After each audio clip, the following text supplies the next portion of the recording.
Bababashika talaga Zabri Yariga talaga Zubrinende Digo Rika talaga Zabri Yariga Ribi Bashika talaga Zabri Yariga talaga Riba Babashika talaga Ribi Babashika Didia speaking tang Rika Zulubri Yariga talaga Riba Babashika talaga. In Jesus name everybody, amen, amen, amen.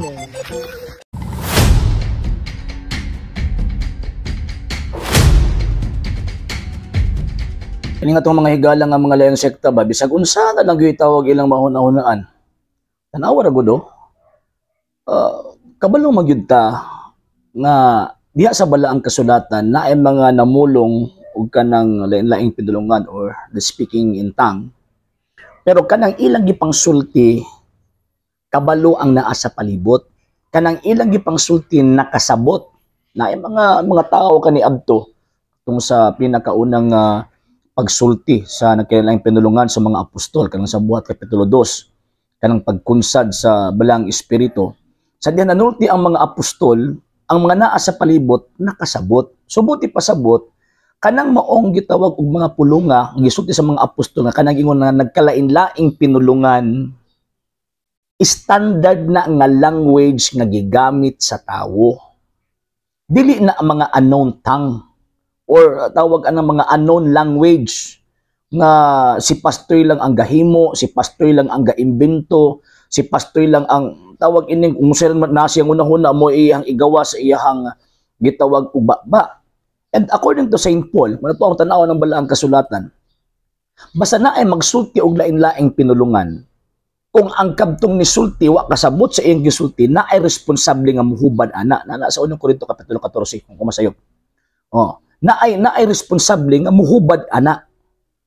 Kay kung mahitabo nga nagsulti kig laing pinulungan unya walay muhubad ni anang maong gitawag og pinulungan, useless na. Sa makaspiyang-piyang mga way pulos nga gitawag og saba kung baga. So kini karon kini nga to ang higala nga si Pastoy Teves tanawa ra gud niyo.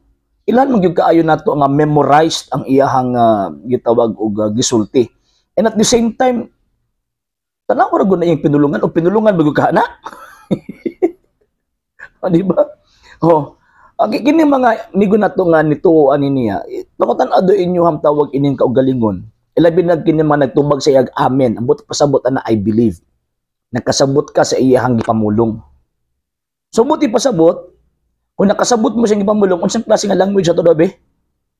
Sige daw, unsa to nga klase nga language aron ato ang ma-justify ba nga tinuod jud to nga speaking in tongue. Anong tongue man na dili man na usakan pa ba ka nang wa isibisan kinsa nakabalo anang pulunga. So kung wa isibisan kinsa nakabalo ng pulunga, unsa may purpose, unsa may objective. Nga wa na kalainan adtong iturom lamisom, itom nga irong lamisom. Hani ba sa mga binuang na wa na kalainan sa iliki to eat meat, I like to eat meat. Mas may pa na masabtan pa. Kaubang na sa uling pursalihiri. Diferensyado.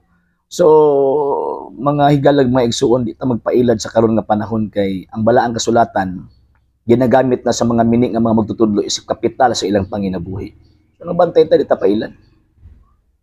Sa hindi pa po nakapag-follow sa mga pages po natin, i-follow nyo po yung mga pages po natin, RJ Horolanciano II, TV Apolia Punto Argumento page, Kuya Apologies TV page, and RJ's Vlog 2022.